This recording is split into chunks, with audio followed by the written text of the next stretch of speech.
think that's fine, actually. You're gonna have to watch me in the shitty quality, because that's the only way that this face cam's gonna work.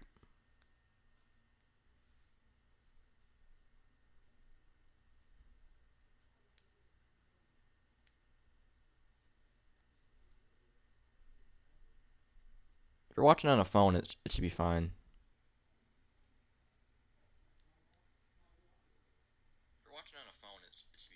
Alright, so the audio's good.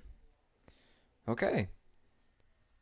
I'm moving around. We're fine, we're good.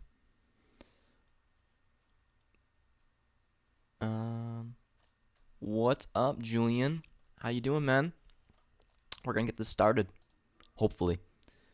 So what I was gonna do originally was I was originally going to do this and not have face cam first because the face cam was like messing my whole stream up, but I think I fixed it. I don't want to jinx myself, but I think I fixed it.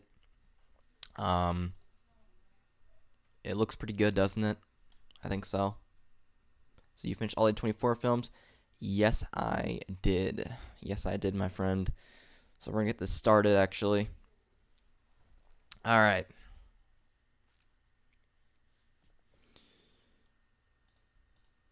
Like my background, Travis Bickle from Taxi Driver.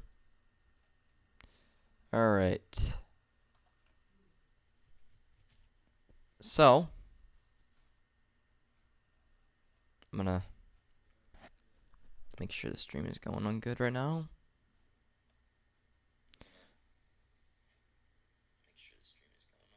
Okay.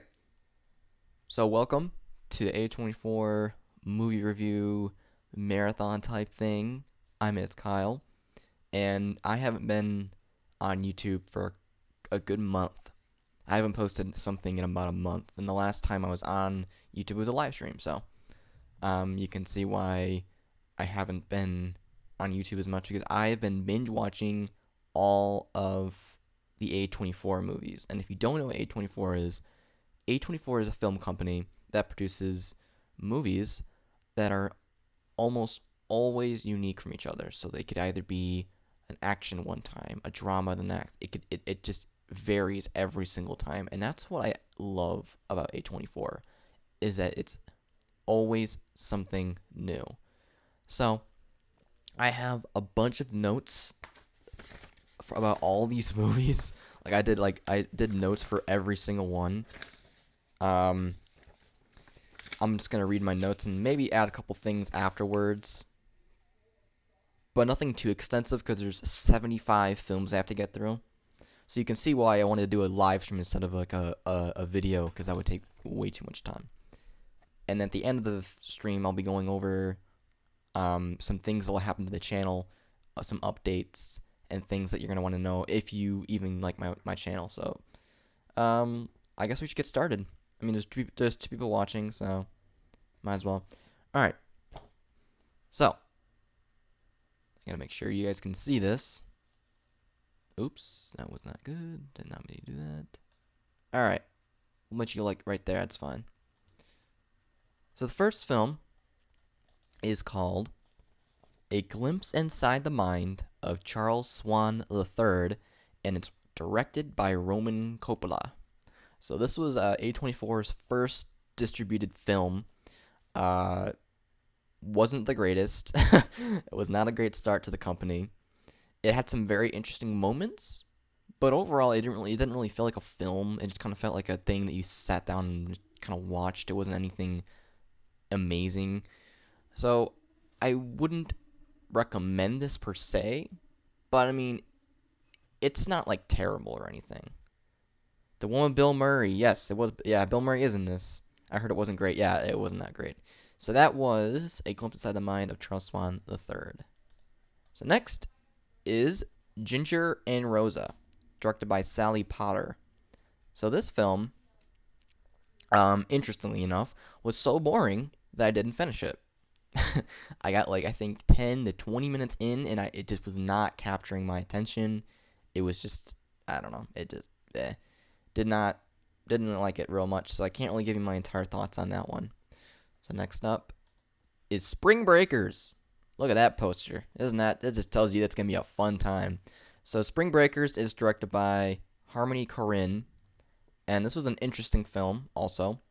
There's some weird editing choices in it, but overall it was pretty dull and pointless. It didn't really need to be made per se. It was just kind of I don't know. James Franco couldn't even save this movie, and he's usually great in everything I see him in.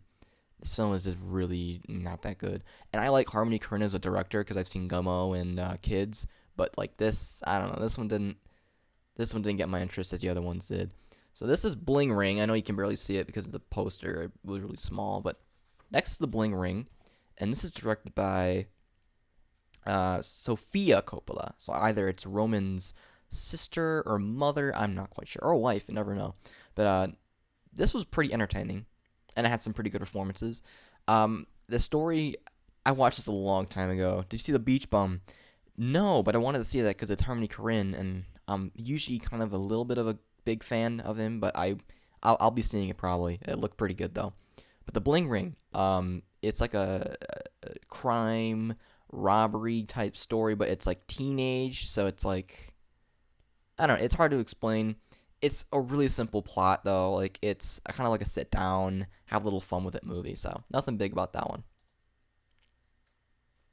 All right. Oh, that's right. I forgot. I zoomed in, so I can't go to the next picture. All right. Next is The Spectacular Now, directed by James Ponzlat. I never got his name right. I probably butchered that so badly. I like Bling Ring. I saw it 4 years ago. Don't remember it much. Yeah, it's kind of a forgettable movie.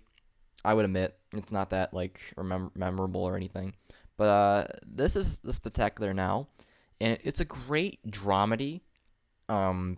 They have great chemistry. Miles Teller and Shailene Woodley have great chemistry together. The story was great. I remember it was a good cameo from Kyle Chandler. I like Kyle Chandler in pretty much everything. He seems like such a nice and like guy to like hang around. Great movie. I like Chandler. Oh, dude, yeah, same. Yeah, he was really cool. Next is Enemy, directed by I never get this guy's name right. I don't think Denis Villeneuve. He made what did he make? He made Arrival. He made the new Blade Runner movie.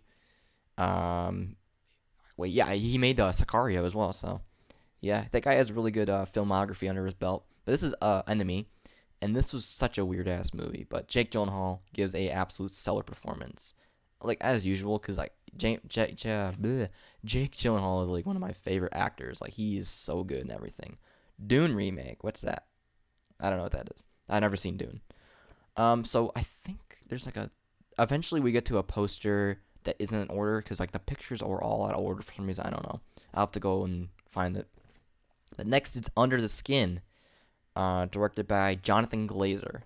Another weird ass movie, and this one doesn't really make much sense to me. I wrote, but at the same time, I think it's kind of beautiful. You know, it's a great story about life and aliens and women that like to seduce men and then put them in their like black goo. I don't know.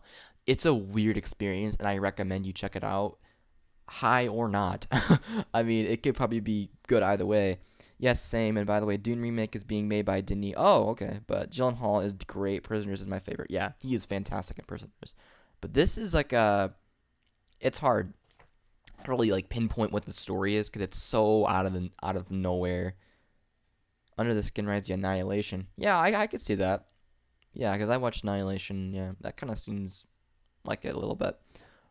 But I recommend it. It's a weird experience, but I recommend it. All right, next is Obvious Child, directed by Gillian Robespierre. And this movie was funny at times and then cringy at others. So overall, it was just kind of okay. I mean, Jenny Slate does her best. She's pretty good in it. But there really isn't much to say about it. It's just kind of like a typical, it kind of reminded me of The Big Sick, yet in The Big Sick, he didn't get pregnant. So there's a big difference there. But that was a okay movie. So I think the next one is, next one's wrong. So I gotta find the next one here. So bear with me here. So I gotta find up here. There it is. All right, next is The Rover, directed by David Meekode. I butchered that so badly. This was a great post-apocalyptic thriller with a seriously like a badass main character. Unfortunately, though, the ending wasn't the greatest, and it needs some work. But besides the ending, it's a really good slow burn thriller, post-apocalyptic, whatever you want to call it. It's really good in my opinion. That one I do recommend highly. That one's a lot of fun. And Robert Pattinson is really great in it too. And Guy Pearce is great too. Guy Pearce is the badass character I was talking about. But okay, next I gotta find this one now too. Bear with me.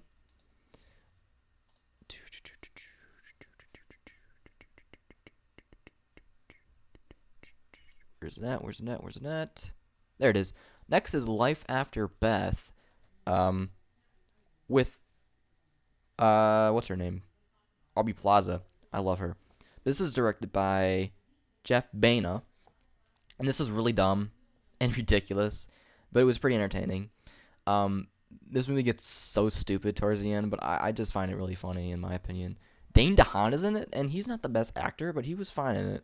And I liked what's her name? Aubrey Plaza. She was a great performance as a zombie, so I thought it was pretty funny. A Zomcom. I like Dane DeHaan. Yeah, he's good. He just got to give him the right movie. Like, The Amazing Spider-Man 2 was not the right movie for him. But give him the right movie, he could probably carry it pretty well. What is after this one now? So this one, now I got to go back to the one previous. All right, next is The Captive with Ryan Reynolds, Deadpool himself. But even Ryan Reynolds couldn't save this piece of shit. I'm sorry. This was directed by Atom Egoyan. I really butchered that one probably. This was kind of dull and really was kind of just cookie cutter, mystery, trying to be the next prisoners. It was just kind of, But I didn't really like this one at all. Not to interrupt, but do you use Showbox at all? I used to use Showbox, but then Showbox got taken down, so I can't use that anymore. I use a couple of different apps now. I don't just use exactly Showbox because Showbox is down now. I use like Koto. If you ever heard Koto movies, I use that a lot. But anyways, yeah, even Ryan Reynolds, which I love Ryan Reynolds, he couldn't even save this movie. That's how bad this movie is. All right, next, I stopped watching cams completely. I started using HD. And use Showbox now. Showbox works. Oh, well, be careful, man, because it could be somebody that wanted to revamp it and then put their own little malware in there. So make sure you check if everything's all good in there by putting a file through a scan so you can figure out if anything bad's in there. But if it's fine, then yeah, you can go ahead and use it. But all right, next is Tusk. Ooh, this was a good one. This was directed by Kevin Smith, the guy who made like Mallrats and Dogma, all those classic comedies. I'm pretty sure this movie was supposed to be like a huge joke because Kevin Smith, but I found it pretty disturbing. I don't know if it's just me, but I didn't laugh as much as I thought I would because this one actually scared me a little bit more than I thought it would because it's a person turning another man into a walrus. Like, think about that for a second. That is disturbing, and the way he does it. I recommend this one. It's a lot of fun. It's very different and unique, so I recommend that one a lot.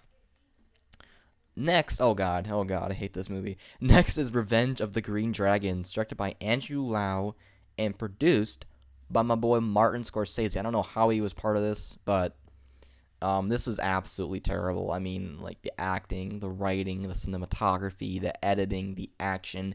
It's an action movie, and they messed up action. That's how bad it is. Everything. It's all bad. I do not recommend this. Unless you like choppy editing and terrible acting and very immature like use of CGI blood, then go ahead. It's your kind of movie. But for me, came off as corny, cheesy, dumb, not good at all. Okay, next is a most violent Ray Liotta in it. Is he in it? No, I don't think he is. I don't think he's in that one. No, that's all. Was he good? No, I don't think he's in it.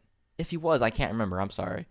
Is he in it? I don't think he is. If he is, I'm sorry. But, no, is he? No, I don't think he is. You can look it up. I don't know. But, next is A Most Violent Year, directed by J.C. Chandor. Now, this movie, when you look at the poster, it's like, oh, this is gonna be like an Oscar-nominated like drama. It's like, oh, it looks gritty, and you'll be right. It does look very gritty, and it looks very raw. I think it was filmed on film actually, so that's why it looks so good. But there's a lot of bad pacing issues in this movie. It's very slow. It's a very big, slow burn. So it's most definitely not for everybody. But the acting is phenomenal. I mean, Oscar Isaac does a fantastic job in this film. I mean, he literally lives up to his name. He deserves an Oscar. And Jessica Chastain, I don't know, she's good. I don't know. I never really been a huge fan of her. I think she's a little overrated in my opinion, but that's just me. Okay, so next is Son of a Gun, directed by Julius Avery. And this was a very fun action thriller. Ewan McGregor does a great job with this film. Um, it's just a lot. It's a great action film. I think the guy to the right, I forgot. The guy to the right, I think he was in a couple of things before, but this is a really, really good movie. Don't take it too seriously. It's just a fun, like, little action movie. It's nothing big, but I thought it was pretty fun. This, or next, is While We're Young, directed by Noah Baumbach. Now I watched this movie, I think, 3 years ago, and I didn't finish it because it was too weird. When I finally sat down to do this, like, for the marathon, and I sat down and watched the whole thing, I really enjoyed it. It's a very funny and quirky kind of movie. Has some great characters. The cast is awesome. So well casted this film was. And it's got a very chill vibe. It's nothing like too crazy. And I wish I met the people in this movie because like they're so chill. And what's his name? Adam Driver does a great job, and he's in this movie. He does a great job. Next is Cut Bank, directed by Matt Shakman, and this is a fun little thriller.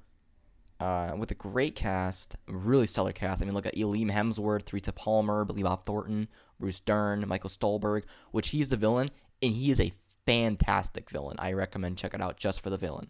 Oliver Platt and John Malkovich. So it's got a great cast. Is the movie good? Yeah, it's good. It's good to a certain point. The ending just kind of get very too convoluted. It doesn't really make any sense anymore. It just kind of goes off the walls towards the end. But besides that, it's a really fun thriller. Mystery kind of thing. Alright, next is Ex Machina. And I actually have the Blu-ray of this one, so I have the Blu-ray for this one. And this one's directed by Alex Garland. And this is an absolutely stunning sci-fi thriller. It has amazing performances, especially from Oscar Isaac. Of course, Oscar Isaac is like the man in this movie. Like he is the full man. And I also love the music. The score in this movie is really, really good. And Alicia Vikander, this is like her big breakout role, I think, and she does a great job in it. Of course, Samuel L. Gleason is good too. So, oh boy, and then we get to this another piece of shit, Barely Lethal, directed by Kyle Newman. Of course, this movie I'm associated with Kyle Newman, and this is like the worst thing I've ever seen. I think I'm still in awe that A24 made this piece of shit. I really am. This is like the effects are terrible, the acting is terrible, the writing is terrible. Why Samuel L. Jackson is in this, I have no clue. But that was the first 21 movies, so now we're moving on to 22. Oop, that's not it. Oop, I'm looking for a Slow West. Slow West. Slow West. Slow West. Where's it at? Where's it at? Where's it at? Where's it at? Where's it at? Can't find it. Can't find it. 1 second. Can't find it. Can't find it. There it is. Slow West. And this is exactly what the title says. It's a slow western. But it's very well shot. Very well shot. And it's very well acted too. I mean, the Michael Fassbender does a great job. Cody Smith McPhee, he's the kid to the right. He does a great job. I gotta sneeze.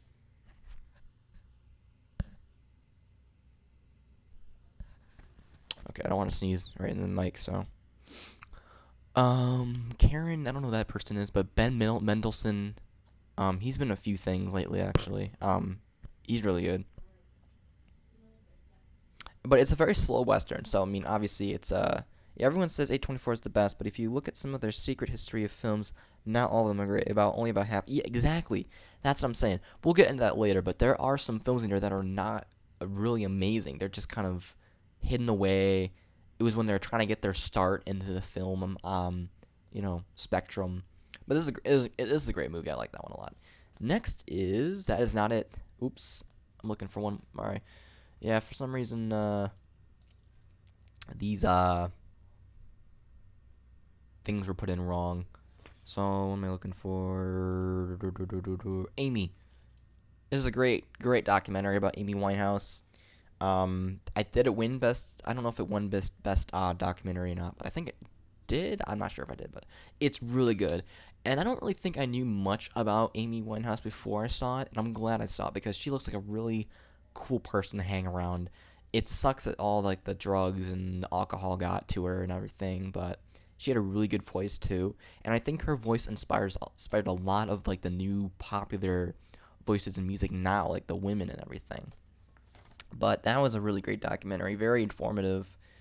And next is the end of the tour. I am missing all the directors. God dang it. Okay, you got Kyle Newman. Slow West is directed by John McLean. Amy was directed by Asif Kapadia. Amy was great, and I love The Lobster. Well, I'm gonna get to The Lobster. Don't worry. The end of the tour is directed by James Ponslot. Again, he's back. This is very well acted and made, with great scenes of dialogue and friendship, and they have great chemistry between the two leads. That's about it. Nothing really stunning about this film. It was a little overrated in my opinion. Like I said, the acting was good, and that's about it. Really, there isn't anything to go off of there. But it's fine. It's a fine movie. It's nothing special. But this is Dark Places. Or next is Dark Places. And this was directed by Gilles Paquette Brenner. Yeah, I'll probably butcher that one too. So, gonna be honest with this one. I was on my phone for the first hour or so.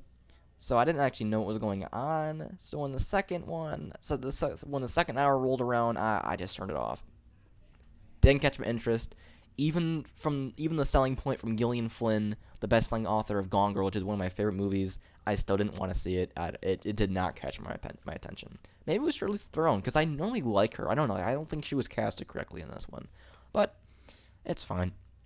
Next is I like this one. Next one is Mississippi Grind, directed by Anna Boden and Ryan Fleck, who actually directed the recent Captain Marvel movies. So that was cool.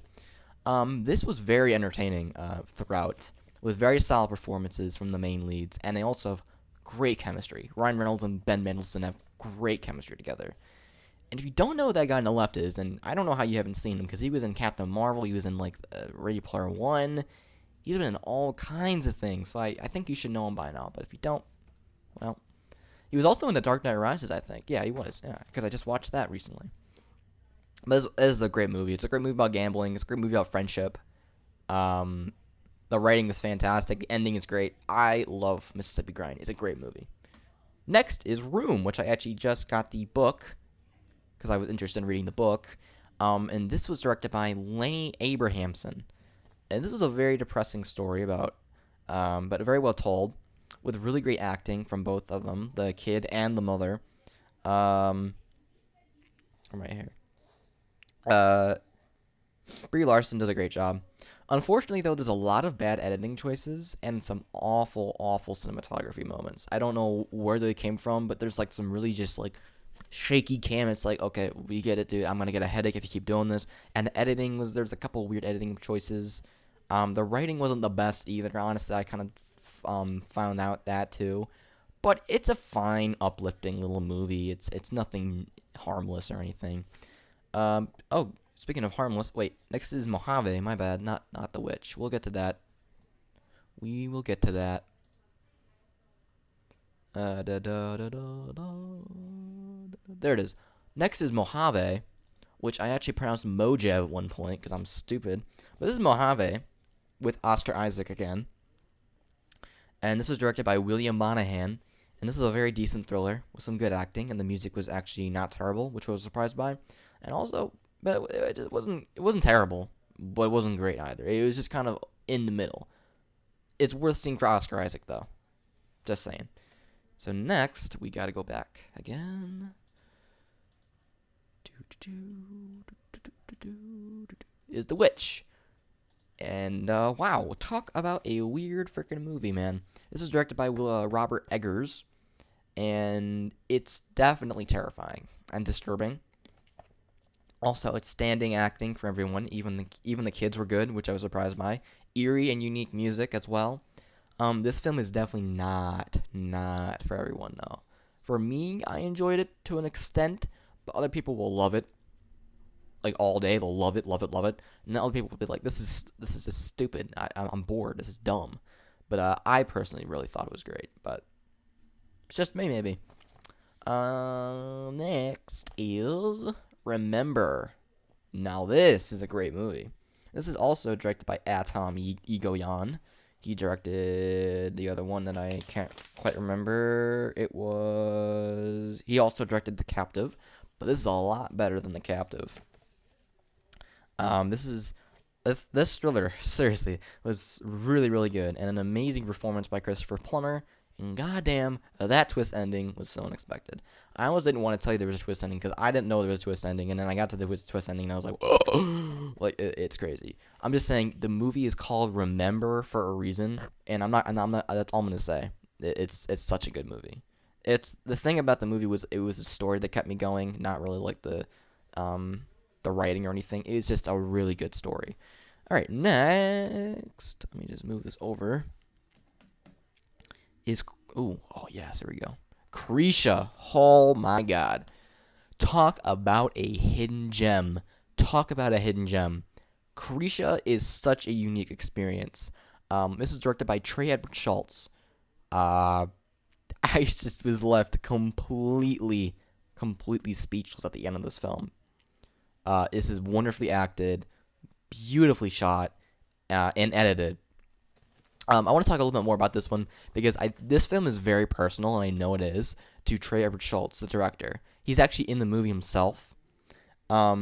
It's such a personal film, and I love that he made it so personal. Because I think the true story about it, I'm not going to say anything really, but it's a very sad true story. But he doesn't bluntly go out there and go, "Oh, this was based on a true story." Like, he just kind of, he makes it look like it is, but he never flat out tells you that it is, and I think that's great. The acting was great, even though most of his acting was actually his family members. This movie was like made on a budget of I think like $20,000. Like, it's very low budget, but man, he used his budget to every possible measure. This film is literally a stunner of a directorial debut. Yes, Trevor Schultz should be recognized as a brilliant new filmmaker. Yes, and extraordinary. I don't want to say much about this film. It's hard to find, though, so you have to look hard for it because the only way to buy it on Blu-ray is on the A24 website, but all those are sold out. They've been sold out for a long time, but you have to find this film. Have to and watch it. I guarantee you may or may not like it. My mom didn't like it, but I personally loved it. All right, next is The Adderall Diaries, directed by Pamela Romanowski. And this was had some good performances, and it was overall a watchable story, but unfortunately the editing is not very good, and the characters aren't very likable. It's kind of hard to watch sometimes because of how unlikable the characters are. And that's it about that one. Next is Green Room, directed by Jeremy Saulnier, and this was a really gory and a brutal film with some very decent acting, and the music was also good. Also, the color palette was very ugly, in my opinion. I mean, the color you're looking at on the poster right now is the color palette for the film. So if you don't like that, don't watch the film. Patrick Stewart was great. He was, in my opinion, the best part about the whole film. It doesn't say he's on there, but he is in the movie, and he's amazing. He plays a Nazi, which is crazy, but yeah. Don't want to say too much about it, but rest in peace, Anton Yelchin. Because I think this is like one of his last films, if not his last film. I don't know.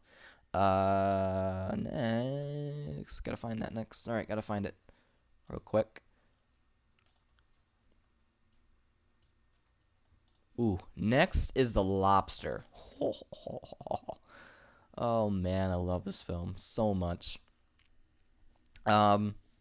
It's directed by Yorgos Lanthimos, he is quickly becoming one of my favorite filmmakers working today. This film proves that Lanthimos is a modern day Kubrick. I just said that, a modern day Kubrick, which Kubrick is like in my top 10 favorite directors. He reminds me of a modern day Kubrick. Chilling and odd placed music, slow pans and zooms, interesting cinematography. Also, very, very hilarious at times. This is dark comedy done extremely well. Also, I love the wooden acting. It makes the film even more surreal. But I'm not too keen on the ending. But I'm going to erase that thought because I actually really, really like the ending after watching it a second time. The ending was really, really good and powerful. I love ambiguous endings. So if you love ambiguous endings and you love weird and wacky, quirky movies, I recommend The Lobster. I also recommend Dogtooth and The Favorite, which is his recent one. The Favorite was fantastic. Might be my favorite one from him. But yeah, I recommend this movie and all of his movies highly. He's such an interesting filmmaker. Okay, next, De Palma, another documentary, this time directed by Noah Baumbach and Jake Paltrow. Amazing documentary about an amazing director. Very well edited, and it makes you want to see this man's work. Very enjoyable to watch and very informative. That's a perfect review. It's just a really good documentary, and I really enjoyed watching it. He's such an interesting guy, too. Like, he's really cool to watch. But yeah, fantastic film. Next is Swiss Army Man, directed by Daniel Kwan and Daniel Schneert, or as they call themselves, Daniels. Really unique and original film with great acting, and effects were pretty ridiculous and weird. It also had some very pretty nice music as well. It was honestly just plain hilarious and dramatic at the same time. And that's hard to do, but it was flat out hilarious and also very well dramatized as well. So, fantastic film. Really love that. It's really unique. Oh, God. And then we go to this. Next is Equals, directed by Drake Doremus. I gave up an hour in. I couldn't. I should have stopped it sooner. It's really not that good. Oh, God. All right. Oop, wrong one. All right, now I gotta find this one again. Okay. Next is Into the Forest, which is such a terribly marketed film. It's directed by Patricia Rozema, and this movie is just plain boring. It's got great performances, but the story is very boring. The music is boring. The cinematography is boring, and the characters make really dumb decisions. Overall, it just was not what was advertised. When you think of Into the Forest and when you watch the trailer, it really makes you think, oh, this is gonna be like Home Alone R-rated. It's gonna be like awesome. They're gonna trap the people. They're gonna kill them. It's not. It's boring. It's very, very dull and very slow. But like I said, it's got good acting, but other than that, it's not much recommended. All right, next. Oh, I like this one. Next was Morris from America, directed by Chad Hartigan. And this is a very good coming-of-age story with great performances, especially from Craig Robinson. He does a great job playing his father. Where'd it go? Also, it has some great characters, and the dialogue style was nice as well. So I like this movie. It's very harmless. It's cute. The kid's cute. Craig Robinson is awesome. He's funny. So this is a recommendation from me. Next is The Sea of Trees, directed by the great Gus Van Sant. You know, the person who directed, what's that movie? Good Will Hunting, and a couple others. He directed this. Pretty lame movie. Pretty good acting, and the score was good too, but the story is so predictable, and sometimes has some very big plot holes, but the pacing is pretty whack too. But it also has some pretty decent cinematography. Also, Matthew McConaughey is good at times, and then also terrible at others. I don't know how he does it. He goes from like really, really good to just like, is this Matthew McConaughey anymore? Like, this does not even feel like him, but Yeah, it's not worth it in my opinion. I wouldn't check it out. Oh, here we go. No, oh wait, this is not the right one. My bad. I was so excited to talk about Moonlight. My bad. I just removed that from my album. God diggity dang it. Oh man. I can just add it again. 1 second. There it is. Just add it real quick. All right, we're good. Um, Next is American Honey. And this was directed by Andrea Arnold. This movie is way too long. It's like 2 hours and 45 minutes. It's very long. But it felt very real, and it was very well acted. And the aspect ratio was a cool touch. It's like really like the black bars are really closed in. It's cool. Very gritty and raw, and it does get a little repetitive after a while though. But besides that, it's a really good experience. It's one of those one-watch movies. It's something you can't really watch again. It's hard to rewatch again, actually, but it's a really good one-watch movie. So I recommend it just for the one watch. All right, next is, oh, I love this movie so much, is Moonlight. I've seen this 3 times now. I have the Blu-ray. This film is fantastic. I love this film so much. It's directed by Barry Jenkins. It's absolutely a masterpiece. Stellar acting, beautiful score. Story is very uniquely told with like the 3 phases of life. The cinematography is amazing. Also, it has very well written characters. I mean, just, oh my god, this movie is so good. I recommend it to everybody pretty much. It's such a good and like important story to be told, and I really love it. All right. Next is another documentary. This is Oasis Supersonic, directed by Matt Whitecross. This is a pretty good documentary about a band I had no idea who they were, but nonetheless, it was pretty good and informative. Nothing really to say about this one. It was just kind of It was okay. It wasn't. Next, oh god, The Monster, directed by Brian Bertino. And this is all I wrote for my notes. I wrote, not rewatching this piece of shit.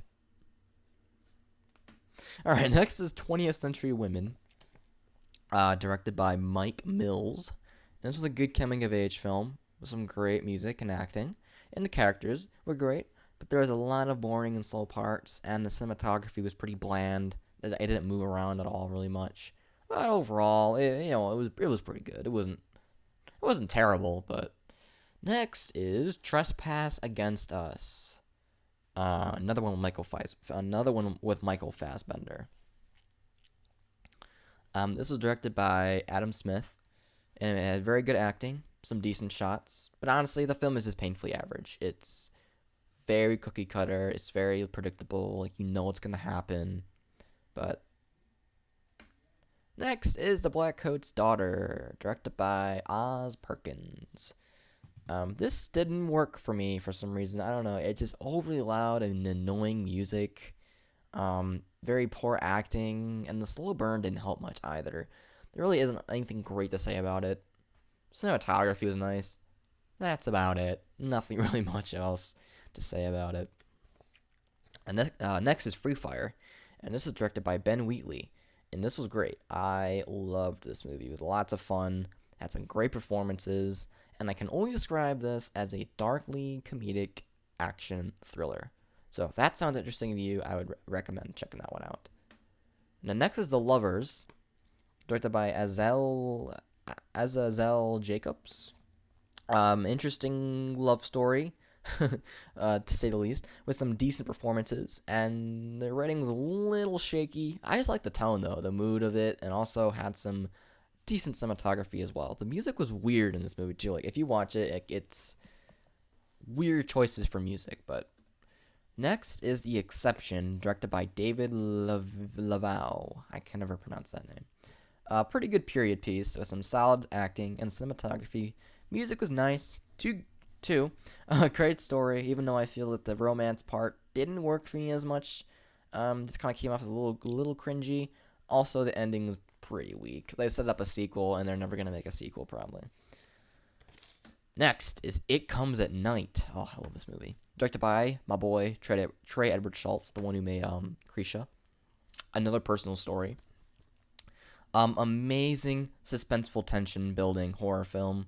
It's more like a drama than a horror story or horror movie. Has terrific acting and beautiful cinematography, just like last time.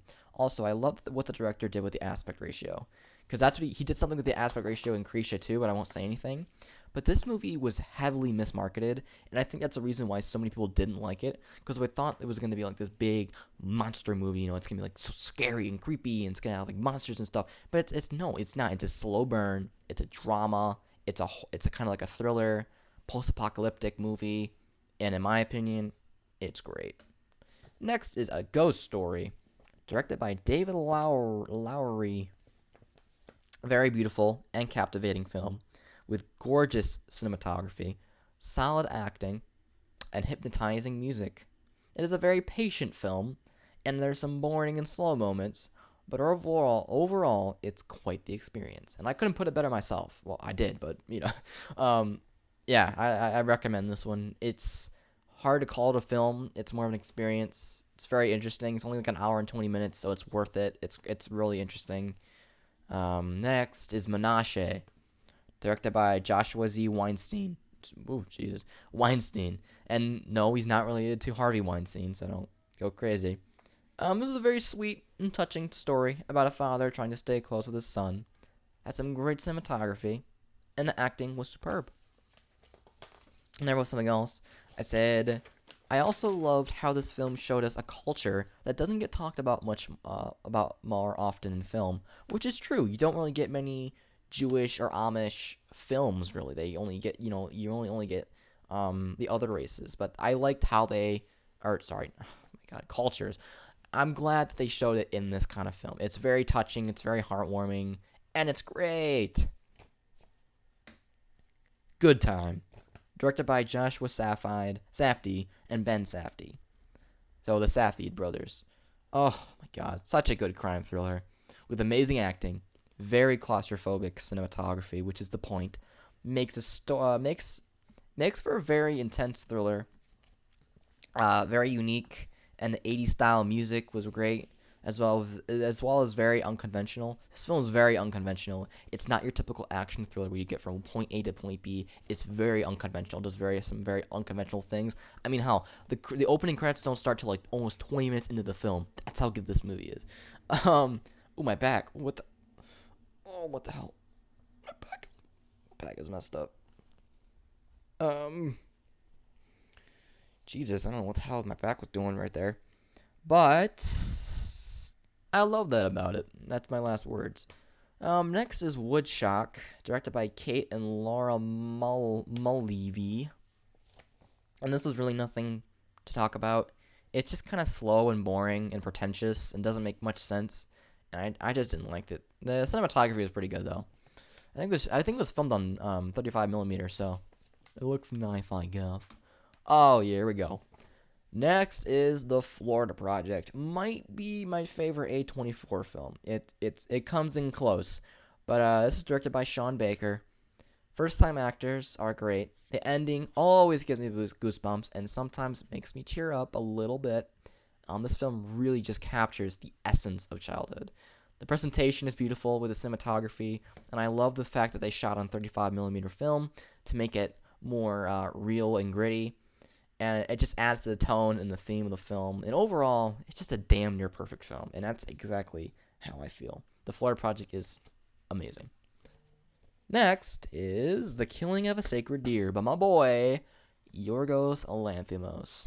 He's back. I love all this guy's films. But man, I seriously don't know what to make of this one. I mean, the cinematography was beautiful, as always. And the acting had that Yorgos feel to it. But I don't know, man. Just very intriguing and disturbing. Some people call this their favorite Yorgos film. I cannot agree with that one. But it's great. Next is Lady Bird, directed by Greta Gerwig. pretty overrated. Not gonna lie, very overrated. It's a pretty good coming of age story with some good acting and writing and dialogue. But it's just plain average. It's very average, in my opinion, of course. It had a good ending, and the score was by John Bryan. Was great. I love John Bryan's scores. Um, it had some funny moments, and the characters were good. But the movie didn't really surprise me or anything. It just didn't really do much for me. Alright, next is The Disaster Artist, directed by James Franco. And I have the Blu-ray to this one as well, so. Boom. Love this movie. I love this film. It gets better with every watch. The acting is nothing special, but I think that's the point. The story and the music is great, and the whole cast is just fantastic with some great cameos. Overall, if you love The Room, you'll love this one. This is just like the story behind The Room, and I think it's great. Next is The Ballad of Lefty Brown, directed by Jared Moshe. And this is a great western with amazing performances, and the characters, the cinematography is also very good, but the film falls apart for me in the last act. It just got a little too Hollywood for me, and with all the special effects and all that.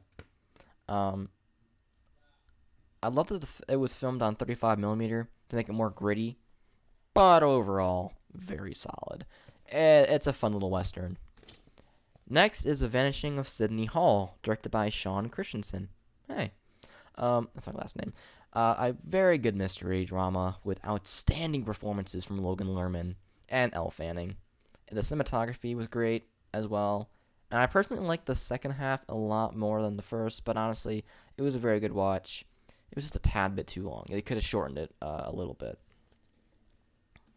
Next is The Last Movie Star, directed by Adam Rifkin. And this film means well. I know it does, but it came off as a little cheesy.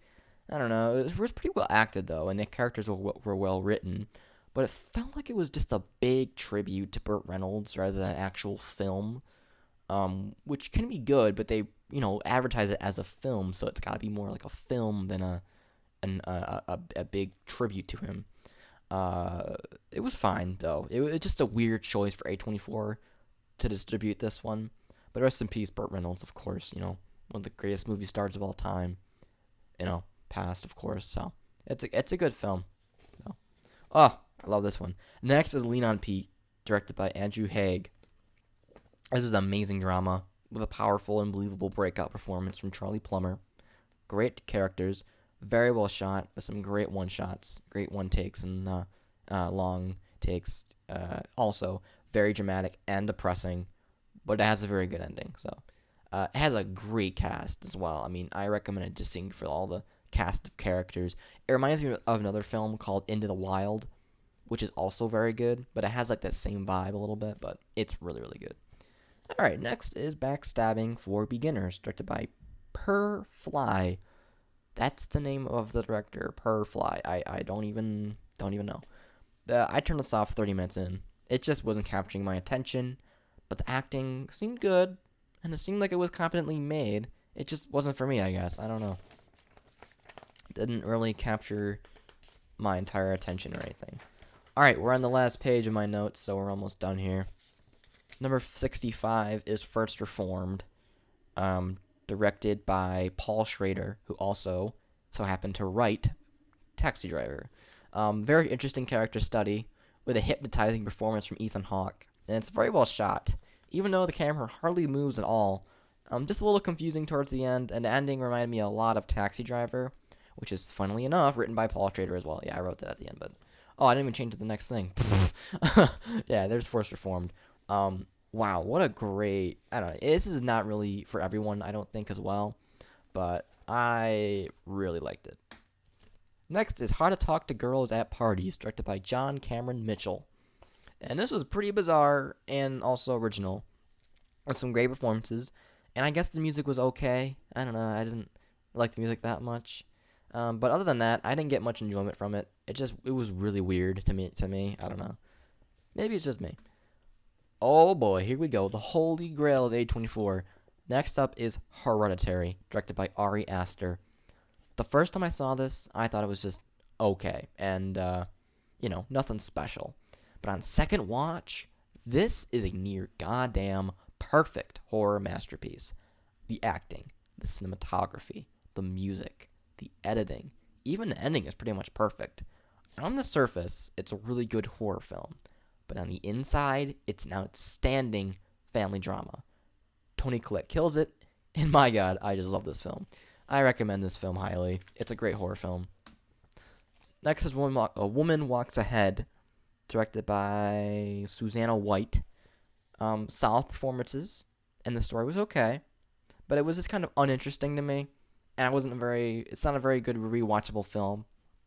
Sam Rockwell, though, he does great, as always. And next is 8th Grade, directed by Bo Burnham. Yes, I love this film. Such a great coming-of-age film with great performances, especially from Elsie Fisher. A great story, and the whole film felt very relatable and real to me. I love the music in it, and I thought it fit perfectly. Also, the dad is so wholesome. He's the best part of the film, in my opinion. Also, the cinematography is very impressive. I also love the last scene. I highly recommend this one. Could have said it better myself, but I did. Next is Hot Summer Nights, directed by Elijah Bynum. I don't know. It was an okay crime thriller. The editing reminded me of Scorsese films, so that came off as a little cringy. But the acting was pretty solid. Also, the story was generic and pretty predictable. But overall, it was just fine. It was a harmless little movie.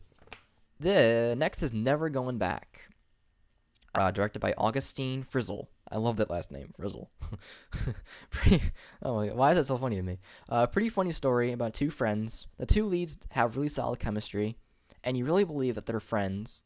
Definitely not for everyone, because it's very trashy, and it gets pretty disgusting towards the end, but I had a good time with it. It's just a little fun comedy. It's nothing too much with it. Number 72 is A Prayer Before Dawn, directed by Jean-Stéphane Sauvaillère, and it was okay. Cinematography was way too shaky, but for me, the acting was really good.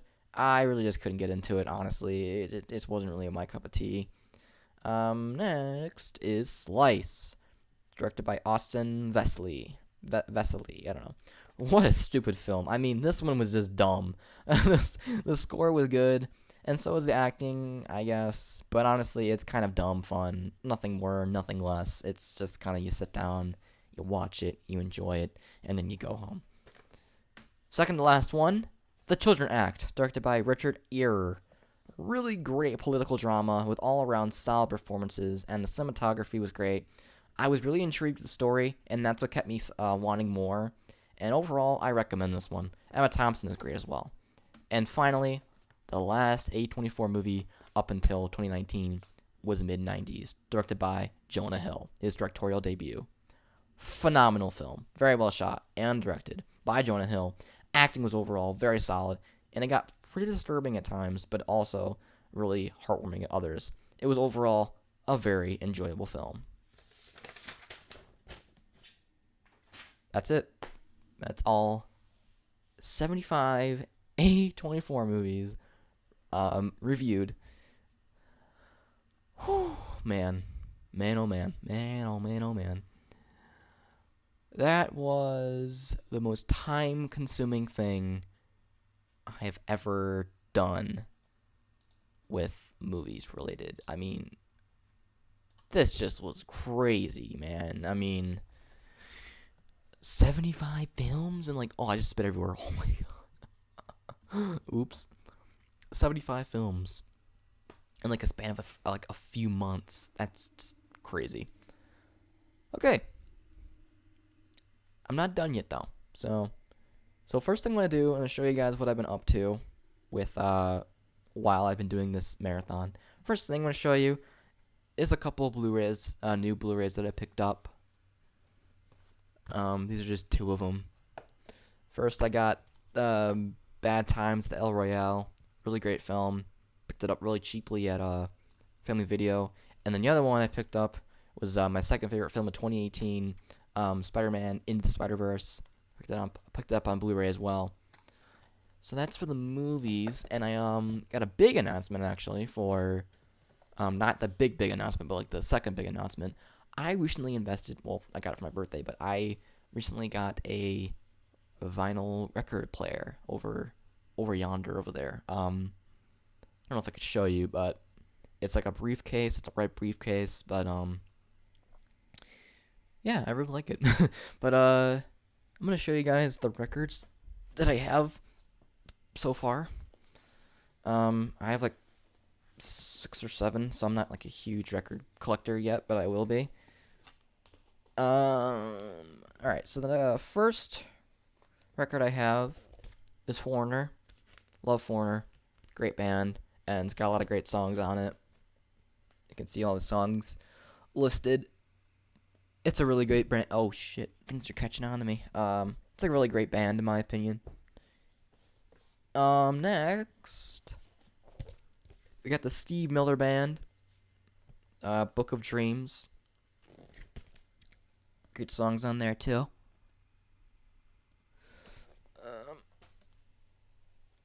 Next is Journey. Departure. One of their most popular albums. There's the song listings right there. If I can get... Okay. Wait. Oh, there we go. Song listings. Great album as well. Next is like some kind of old record my grandpa gave me. I don't know. It's called The Carpenters.